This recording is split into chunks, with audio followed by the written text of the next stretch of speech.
जय श्रीकृष्ण. स्वागत आहे तुमचं वर्षाच किचनमध्ये.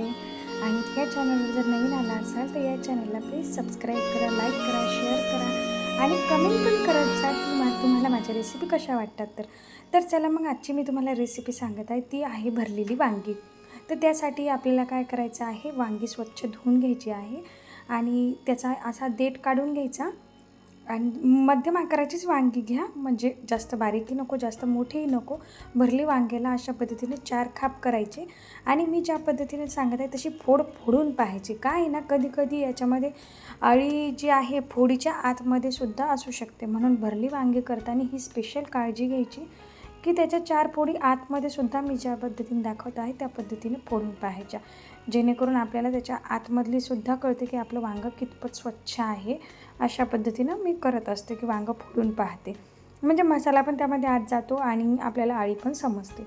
आता आपल्याला ग्रेव्हीसाठी ते जे मसाला भरायचा आहे त्यासाठी मी ते 1 वाटी शेंगदाणे, 1 वाटी खोबरं, थोडासा कोथिंबीर, लाल तिखट 1 चमचा, कांदा लसूण मसाला 1 चमचा, धना पावडर 1 चमचा, अर्धा चमचा गरम मसाला आणि अर्धा चमचा हळद, हे सगळं साहित्य काय करायचं, एका मिक्सरच्या भांड्यामध्ये टाकायचं. शेंगदाणे जे आहे ते भाजून घ्यायचे आणि खोबरं जे आहे ते मी फक्त किसून घेतलेलं आहे, खोबरं भाजायचं काम नाही आहे.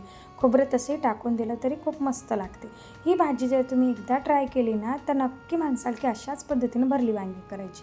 आता जे आपण मसाला घेतले होते ते मसाले पण त्या मिक्सरच्या भांड्यामध्ये टाकून द्यायचे, सोबतच वाटण करायचं आणि एक अर्धा चमचा याच्यामध्ये तेल टाकायचं आहे मिक्सरच्या भांड्यामध्येच आणि चवीपुरतं मीठसुद्धा टाकायचं आहे. म्हणजे परत आपल्याला नंतर वांग्यामध्ये काहीच टाकायचं काम नाही, फक्त जिरं, मोहरी आणि आलं लसूण पेस्ट टाकायची आहे. आता अशा पद्धतीने जे मिक्सरमधून ते वाटण पूर्ण बारीक करून घेतलं मी, बघू शकता किती छान असं अशा पद्धतीचं बारीक करायचं. आता वांगे घ्यायचे आपले आणि वांग्यामध्ये आतमध्ये मसाला भरून घ्यायचा. यानं काय होतं, ते आपण ज्या फोडी पण फोडलेला आहे ना त्याच्या आतपर्यंत हा मसाला जातो आणि वांगी खायला पण टेस्टी लागतात.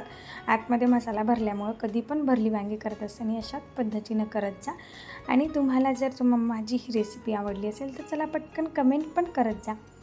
तर मी ही वांगी जी आहेत प्रत्येक वांग्यामध्ये अशा पद्धतीनं भरून घेत आहे. प्रत्येक वांग्यामध्ये भरून घेतल्यानंतर आतमध्ये मसाला टाकायचा, प्रेस करत करत काय होतं ना, आतपर्यंत मसाला मग त्याच्यामध्ये जातो. असं करून एक एक करून सगळ्या वांग्यामध्ये हा मसाला आपला भरून घ्यायचा आहे. आता मी इथे साधारण आपले 7 ते 8 वांगे घेतलेले आहे. तुम्ही जर प्रमाण जास्त जणांसाठी बनवत असाल तर याचं प्रमाण तशाच पद्धतीनं वाढवत घ्यायचं. काय आहे ना, वांगी जी आहेत, मी तर म्हणते विदर्भामध्ये वांगी, खरंच महाराष्ट्रामध्ये वांगी सगळ्यांनाच आवडत असतील.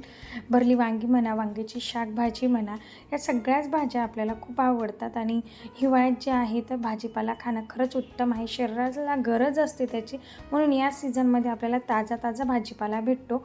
सगळ्याच भाजीपाला ताजा भेटतो. एरवी उन्हाळ्यामध्ये पेक्षाही हिवाळ्यामध्ये आपल्याला सगळा भाजीपाला एकदम फ्रेश असतो.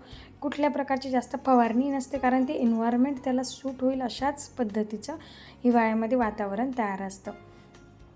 वांगा जे आहे तुम्हाला पाहत असतानाच तोंडाला पाणी सुटत असेल, कारण वांग्याची भाजी ना कसलीही, कारण भरली वांगी म्हटलं तर खूपच अप्रतिम लागते. याच्यासोबत जर तुम्ही राईस भाकरी बनवली ना तर अजून उत्तमच याची चव तयार होते, एकदम भारी तयार होते. अशा पद्धतीनं मी सगळ्या वांग्यामध्ये एक एक करत मसाला भरत घेत आहे.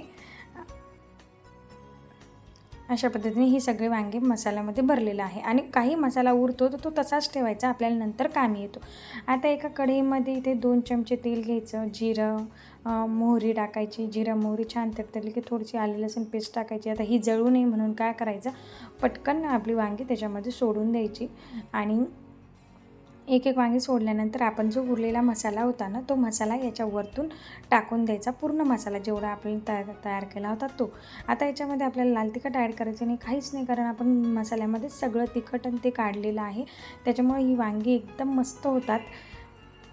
आता याला तसंच एक 5 मिनटं होऊ द्यायचं. 5 मिनटानंतर याच्यामध्ये पाणी टाकायचं, मीडियम गॅसवरच होऊ द्यायचं तेलामध्ये आणि याला नंतर 7 मिनटं होऊ द्यायचं. 7 ते 8 मिनटानंतर बघू शकता आपल्या वांग्याला काय मस्त भारी तेल सुटलेलं आहे आणि किती भन्नाट दिसत आहे.